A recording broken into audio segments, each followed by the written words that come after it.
Hey guys! Welcome back to my channel, and in today's video, I am going to share some items that I got from Landmark. Ayan. So, these are the items that I got from Landmark. Ayan. So, first is itong pang-bun. Actually, tinry ko na siya. 39 pesos each lang to. Ayan. So, I will do a separate video on how to use this bun, ang tawag dito. Basta yung pang bun. Next item that I got, lahat to guys is from Landmark. I got this Nichido,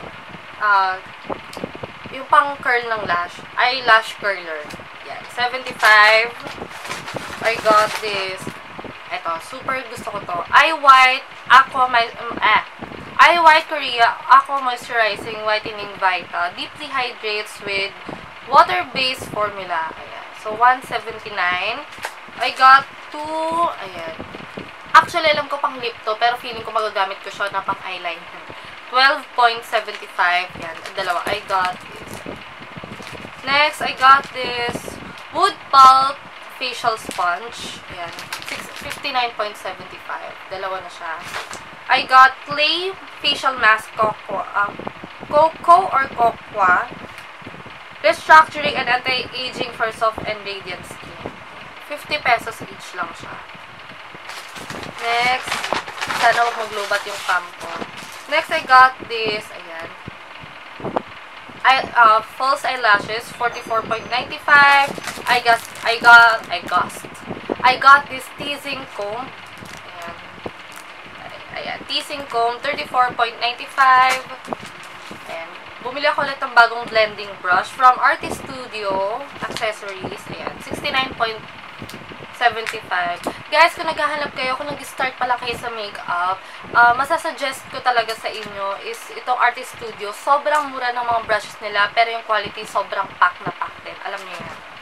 Makeup Removal Wet Wipes. I got this also from Landmark. 29.75 lang siya. Sana hindi mag-break out yung skin ko dito. Actually, hindi ko rin mababasa iba kasi I don't know kung Korean or Japanese. Basta yun. Next, I got, of course, dahil bumili ako ng contact lens. Bumili ako ng bagong case. Kahit may kasamang case na yung contact lens. Bumili pa rin ako ng bago. Yung merong, tweezers. Kasi syempre, pag kinuha mo siya sa lalagyan, mas best pag gagamit ka ng ganito. Next, I got, since wala pa ako ng cream contour, bumili muna ako sa Swoosh or Swish.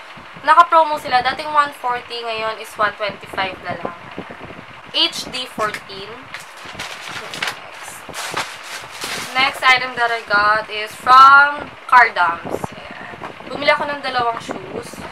Black shoes. Ayan. Hindi na ako nag-heels, guys, since alam niyo naman, kapag panahon hindi na kailangan yung mag-hilar-hilar. And last but not the least, ang favorite ko sa lahat, wedge. Bumili ako ng wedge. So, guys, ito yung mga products na nakuha ko from Trinoma. And actually, naghahanap ako ng magandang lip tint. Guys, comment down below kung anong magandang lip tint yung long wearing. Kasi yung Tony Moly sa SM North is ubos na. Pero kung Tony Moly rin para sa inyo, just comment down below. And I hope you enjoyed this video, and don't forget to hit like and subscribe, of course. And if you want to get notified whenever I upload a video, don't forget to hit the bell button down below. See you on my next videos. Bye!